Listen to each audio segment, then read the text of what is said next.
이걸 편의점에 2만 원에 무한정 팔 수 있다고 가정해보는 거예요. 가족만 해도 무한정 사고 무한정 판다는 건 대박난 겁니다. 제가 이런 영상 찍고 있을 이유도 없어요.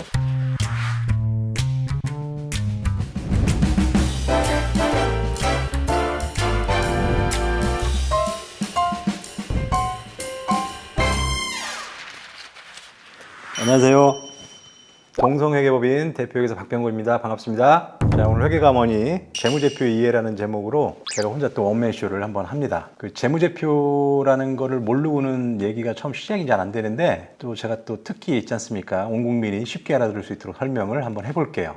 회사님 근데 세무사님은 네. 우리 유상현 세무사, 우리 짝꿍은 여름 휴가를 갔습니다. 제가 뭐 휴가는 일단 보낼 건 보내고 일도 시켜야 되지 않겠습니까? 그래서 휴가를 멀리 떠나서 일주일 정도 저 혼자 이제 외롭게 유튜브 촬영도 이렇게 하지만 일도 저 혼자 하는 그런 기간입니다. 지금이 여름 막바지 휴가를 떠났고 가족과 좋은 시간 보내고 있을 겁니다. 자, 재무제표에 오늘은 일반 기업체 가서 재무제표를 잘 모르는 일반인들한테 우리 꼭 알아야 될 재무제표가 뭔지를 아주 쉽게 설명하는 그런 시간이라고 생각하시면 될 것 같고요. 자료가 좀 준비되어 있으니까 이걸 넘겨가면서 할게요. 제목은 재무제표의 이해입니다. 자, 자료 한번 넘겨보니까요. 강사 소개가 딱 있네요. 저는 회계가머니 우리 구독자분들, 보시는 분들은 익숙하겠지만 사진이 잘 나왔어요. 이거 잘 나온 것 같아요. 제 프로필 사진입니다. 제 소개는 동성회계법인 대표고 이런 거는 이제 타 교육장 가서 하는 거고. 자, 우선 재무제표가 뭔지를 봅시다. 어떤 사업하는 사람들을 그 사업의 내용을요, 사진을 찍을 수도 있을 거고 영상을 촬영을 할 수도 있을 거예요. 우리 휴대폰에 카메라 기능이 다 있잖아요. 사진 찍기도 하고 영상 촬영도 하죠. 저는 영상 찍고 있습니다. 그러면 사진하고 영상하고의 큰 차이가 뭡니까? 사진은 찰칵 찍히는 그 시점 순간이고 영상은 시작하고 끝까지의 기간이죠. 그 두 가지가 큰 차이가 있는 거예요. 모든 영상의 맨 첫 장면과 끝 장면은 사진입니다. 이해가시죠? 자, 그래서 재무제표의 종류는 여러 가지가 있지만 우리가 꼭 일반인 시각에서 또는 사업하시는 대표님들 입장에서 아셔야 될 두 가지만 설명드릴 건데, 하나가 재무상태표, 하나는 손익계산서. 재무상태표랑 손익계산서 두 개인데 하나는 사진이고요, 하나는 영상입니다. 그럼 느낌적인 느낌으로 생각해 보세요. 뭐가 영상 같아요? 뭐가 사진 같아요? 국어적인 의미로 재무상태표, 사진, 영상, 손익계산서, 사진, 영상. 국어적인 의미로 보면 재무 상태니까 상태가 찰칵 찍힌 거고, 손익계산이라는 거는 얼마 벌었는지를 측정하는 재무제표니까 일정 기간이라는 전제가 있어야 이 기간 동안 얼마 벌었냐가 나오는 겁니다. 1년에 매출을 10억 했어 그러면 7월 31일 오후 2시 5분에 7억 했어, 이게 아니에요. 1월 1일부터 12월 31일까지 다 모아봤더니 10억 했어, 이런 개념이란 뜻이죠. 정리하면 재무상태표, 손익계산서 두 가지만 공부하자. 하나는 사진이고 하나는 영상이다. 그런 거를 자료로 보시면 이렇습니다. 재무상태표 FP, FP는 Financial Position 이런 거고요. 또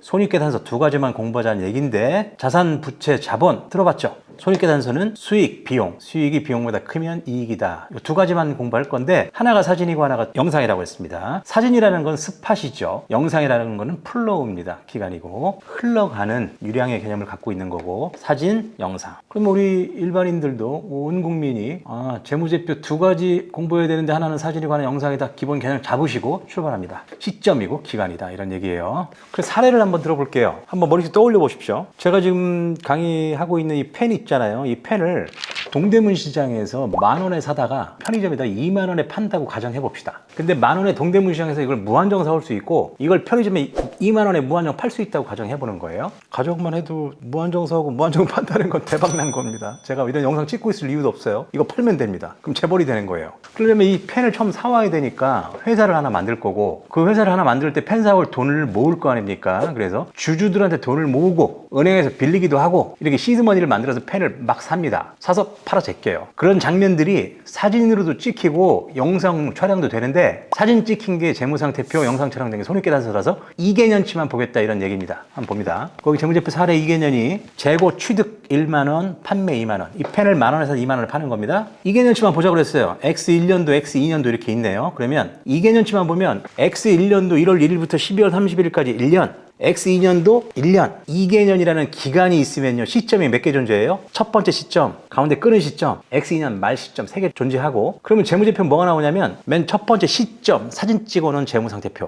가운데 시점, 가운데 시점이라는 게 X1년 말입니다. X1년 말에 사진 찍어놓은 재무상태표, 또 그 다음 시점 사진 찍어놓은 재무상태표, 재무상태표 3개 나오고, 사이 기간 영상 촬영이 뭡니까? 손익 손익계산서다. 이렇게 생각하시는 거예요. 내가 펜 사다가 펜 팔아먹는 사업자입니다. 2개년치 사업의 흐름을 재무제표로 구현해보는 겁니다. 보시면 FP, 재무상태표 한 개, 손익계산서 나오고, 재무상태표 나오고, 손익계산서 나오고.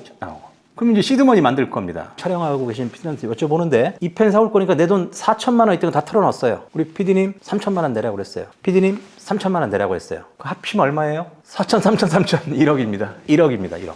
그럼 1억 가지고 주주가 회사에 돈을 집어넣어가지고 회사를 설립해요. 그러면 회사는요, 나한테 4천 받았고, PD님 두 분한테 3천씩 받아가지고, 내가 A, B, C라 합시다. A한테 4천, B한테 3천, C한테 3천 받으면 이렇게 주식을 발행해 주죠. 그러면 나는 4천만 원 낸 주주, PD님은 3천 낸 주주 이렇게 돼 있고, 그리고 은행 가서 돈을 빌려요. 은행 가가지고 내가 이런 펜 사다가 무한정 팔 수 있으니까 1억만 빌려주세요. 회사 이름으로 빌려주세요. 그러면 은행에서 돈 1억 빌려줬어요. 대출해줬습니다. 그럼 시드머니가 얼마 모여 있습니까? 지금 2억 모여 있습니다. 2억 모여 있는 걸로 이 펜을 하나에 10,000원짜리 몇 개 사요? 하나에 10,000원짜리 1억이면 10,000개 사는 거고, 2억이면 20,000개 사는 거죠. 20,000개 사갖고 근데 다 팔 거잖아요. 하나에 얼마씩 팔죠? 2만 원 받고 팔아요. 그럼 얼마 생겨요? 2만 개 팔면 4억 생기죠. 그럼 4억 생기면 4억 가지고 이 펜을 몇 개 사? 또 4만 개 사죠. 또 다 팔면 얼마 생겨? 8억 생길 거 아니에요. 8억 가지고 또 펜을 8만 개 사. 다 팔아. 16억 생겨. 이 돈 놓고 돈 먹기 사업이에요. 이 돈 놓고 돈 먹기 사업이니까 재벌되는 사업입니다. 내가 이거를 10,000원에 사다가 20,000원에 배로 팔 수 있는 무한정 매입과 무한정 매출이 가능하다면 쭉 앞으로 재벌로 되는 길에 최초 2년 동안의 상태를 재무상태표와 손익계산서 모양의 변화를 보자 이겁니다. 이해하셨죠? 그다음에 넘어가면 거기 보면 재무상태표의 자산부채 자본에서 주주들이 1억 냈으니까 자본이 1억 있고, 은행에서 빌린 거 1억 있고, 현금이 2억 있어요.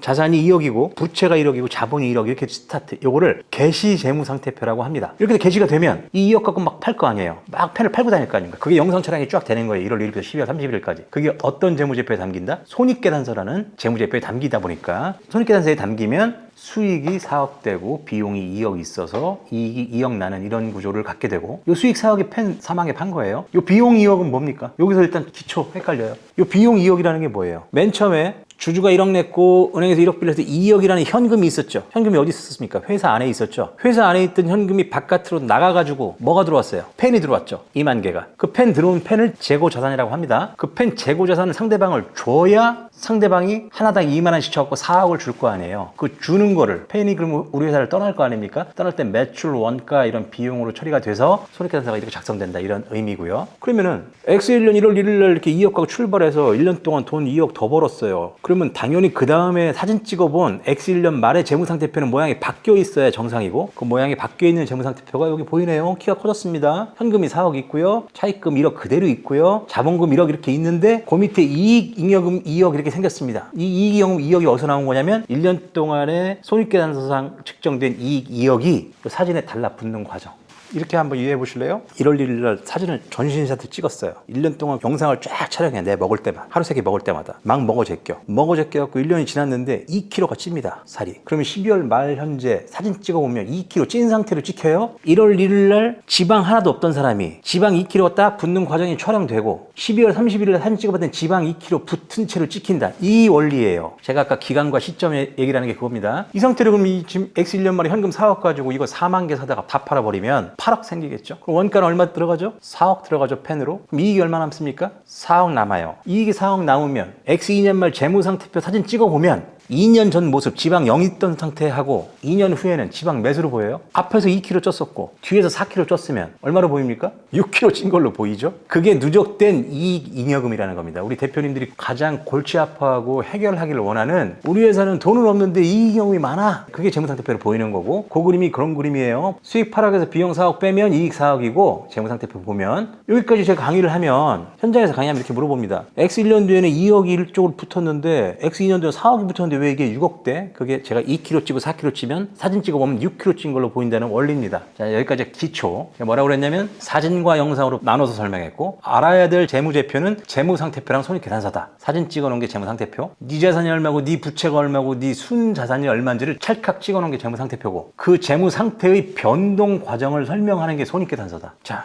여기 보니까 주권이라는 게 보이는데 주권이 뭐냐면 여기 뭐 LG전자를 예를 들었는데 뭐 사진을 갖고 온 건데 회사가 A가 얼마 4천만 원 냈으니까 이 주권을 하나에 10,000원짜리 주권이라면 4,000매의 주권을 발행하고 B가 3천만 원 냈으니까 B한테는 3,000장의 주권을 발행하고 C가 3,000 냈으니까 C한테는 3,000매의 주권을 발행합니다. 무슨 말이냐면 맨 처음에 자본금 1억 만드는 과정을 설명하는 겁니다. 주권은 발행이 상법에 회사는 성립 후 지체 없이 주권을 발행한다 이렇게 되어 있는데 주권을 발행하지 않아도 아무런 페널티가 없어요. 그러니까 일반적으로 안 합니다. 안 하는데 발행한다면 가정하고 써놓은 거고 주권이 발행됨을 가정하고 이런 강의를 듣는 것이 이해하기 편하니까 제가 이렇게 설명하는 겁니다. 그러면 보세요. A, B, C가 제가 PD님들 두 분이 4천, 3천, 3천 냈는데 그럼 난 주권 4,000장 있고 3,000장 있고 3,000장 있잖아요. 그러면 지구상에 발행된 주권은 전체 10,000장인데 나는 4,000장 쥐고 있으니까 4,000장 어치 값을 행하는 겁니다. 여기는 나보다 1,000장 부족하니까 주주총회에서 나한테 말빨이 1,000장만큼 모질란 거예요. 근데 지분율이라는 것의 의미는 나는 40%, 30%, 30%인데 결국은 전체 발행된 주권 중에 내가 쥐고 있는 주권의 수구나 이렇게 생각하시면 돼요. 총 10,000매다 이렇게 돼 있고 다시 이 페이지는 아까 우리가 지금 2년 동안 받지 않습니까? 2년 동안 처음에 시드머니 2억으로 출발해서 현금 8억 생길 때까지 2개년을 봤어요. 사업이 잘 되잖아요. 그럼 회사의 현금이 처음에는 주주가 낸 거 1억, 은행에서 빌린 거 1억에서 2억 있던 회사가 2년 만에 현금이 8억이 생겼어요. 그런데 이 회사 주권은 어떻게 갖고 있습니까? 4,000장, 3,000장, 3,000장 갖고 있잖아요. 그러면 8억 곱하기 40%만 하더라도 84, 32, 3억 2천이잖아. 내 몫이. 단순 계산으로. 엄청 성장했죠. 난 4천만 원 냈는데. 이때 이런 일이 벌어졌다 칩시다. PD님들 잘 생각해 보세요. 회사가 있고요. 갑자기 뜬금없이 D가 나와. 저 안에 계신 저분이 나와. 나도 회사에 돈도 좀 박을래. 잘 되는 꼴 보니까 현금 1억을 박아. 그럼 회사는 뭘 해줘야 돼요? ABC랑 똑같이 돈 받고 주식을 발행해 주려면 주권을 줘야 되잖아. 저는 4천만 원 내고 4,000장 받았죠. 우리 정 PD님 3,000장 내고 3,000장 받았죠. 똑같죠. 갑자기 D 등장해서 1억 낸데 이 주권을 발행해서 주주로 받아들여요 말아요? 안 받아들여. 제가 이렇게 강의장에서 100명, 200명 이런 데서 이 강의를 하면 홍해 갈라지듯이 쭉 갈라집니다. 받아들여요. 안 받아들여요. 갈라져. 그 표정에는 다 비장합니다. 보면. 다 나름의 이유가 있기 때문에. 자, 안 받아들여야 되겠다는 사람은 야 말이 돼? 지분율이라는 게 지구상에 발행된 주권 수 중에 내가 갖고 있는 주권이 지분율인데 만약에 D한테 사업 잘 되는 거 보고 뒤늦게 한 배 탈라고 한 D한테 얘가 그때 1억 냈다고 해서 주권을 10,000장 줘버리면 지구상에 20,000장 중에 10,000장을 D가 갖고 있으면 D 지분율이 50%입니다. 나는 40에서 20으로 줄고 30에서 15로 다 줄어요. 그런 꼴은 못 버텨. 스트레스 받아서 안 돼. 근데 받자는 사람들도 있거든요. 받자는 사람들은 그건 나중에 따지고 일단 지금 회사 현금 8억 있는데 이게 한 바퀴만 더 돌아가면 16억 되는데 지금 쟤한테 1억 받으면 9억이 있을 거고 한 바퀴 더 돌아가면 18억 되고 회사가 성장하고 봐야지. 마치 우리 사회의 진보와 보수 나누는 그런 느낌이에요. 결론적으로 얘기하면 받습니다. 돈을 받긴 받는데 주권을 10,000장씩은 못 주죠. 이해 가시죠? 그럼 몇 장 주냐? D가 들어와가지고 A, B, C가 잘 되는 거 보고 성공하는 거 보고 내가 돈 1억 태울게. 나도 주주를 끼워줘. 이렇게 했어요. 그래? 우리 초창기 사업 멤버 3명이 할 때 들어온 조건으로는 못 들어오지. 너는 몇 배수 불리한 조건이나 들어오려면 들어와. 주권 1,000장 줄게. 1,000장이라도 들어와야 돼요. 이 회사는 100억, 200억, 1,000억, 1조까지 갈 회사예요. 맞지 않습니까? 나 오케이. 그래 버리면 회사는 주권을 1,000장을 주게 되고 1,000장을 주면은요. 지구상의 주권이 몇 장입니까? 원래 10,000장 있었고 D가 들어와서 1,000장 생겼죠? 11,000장이야. D의 지분율은 몇 프로예요? 그러면 11,000분의 1,000이 되겠죠? 전체 발행된 주권 수 중에 내가 갖고 있는 주권 수니까 11,000분의 1,000이면 10%가 채 안 되는 거니까 돈은 1억이라 박았지만 10%도 못 갖는 주주가 되는 거고 제 지분율은 몇 프로입니까? 11,000분의 4,000. 그럼 40%가 좀 안 되겠죠? 이런 거를 새로운 주주를 받아들여서 내 기존 지분율이 희석됐다 이렇게 표현하는 겁니다. 그래서 이런 사례를 또 PPT로 설명하고 있는데 현금 1억 내고 회사가 1,000매를 주면 회계 처리가 현금 1억, 자본금 1,000만 원, 주식 발행 초과금 이렇게 들어가고 이 주식 발행 초과금이 이 재무상태표에 갖다 붙으면 자본금 1억에서 1억 1,000만 원 될 거고 주식 발행 초과금이 9천만 원 듭니다. 이렇게 회계 처리라고 제가 이 PPT 써놨는데 회계학에서는요 왼쪽을 차변이라고 그러고 오른쪽을 대변이라 그래요. 또 물어봅니다. 꼭. 왜 왼쪽이 차변인가요? 묻지도 따지도 마세요. 그냥 왼쪽이 차변이에요. 그냥 그런 거 왜 물어봐요? 왼쪽이 차변이라고. 대차평균의 원리라고 있는데 차변과 대변의 합계는 늘 같아야 됩니다. 차변과 대변의 합계는 같으면 지금 D가 현금 1억 넣었으니까 차변 자산이 1억 생겼고요. 근데 주권을 10,000장 아닌 1,000장 줬으니까 자본금은 1,000만 원밖에 안 늘었거든. 그럼 1억하고 1,000만 원 차이가 9천만 원 나잖아요. 9천만 원이 뭐라도 들어와야 돼요. 그게 주식 발행 초과금이라는 자본잉여금을 구성하고 그 자본잉여금까지 회계 처리한 다음에 재무상태표에 옮기면 X 3년 1월 1일 현재의 재무상태표가 이런 모습으로 보인다. 이런 설명이었습니다. 그래서 오늘은 일단 재무제표의 2개년치 설명에 대해 설명을 드리고요. 재무제표 일반론에 대한 거를 다음화에 이렇게 하겠습니다. 받아들여요. 안 받아들여요. 갈라져. 그 표정에는 다 비장합니다. 보면. 다 나름의 이유가 있기 때문에.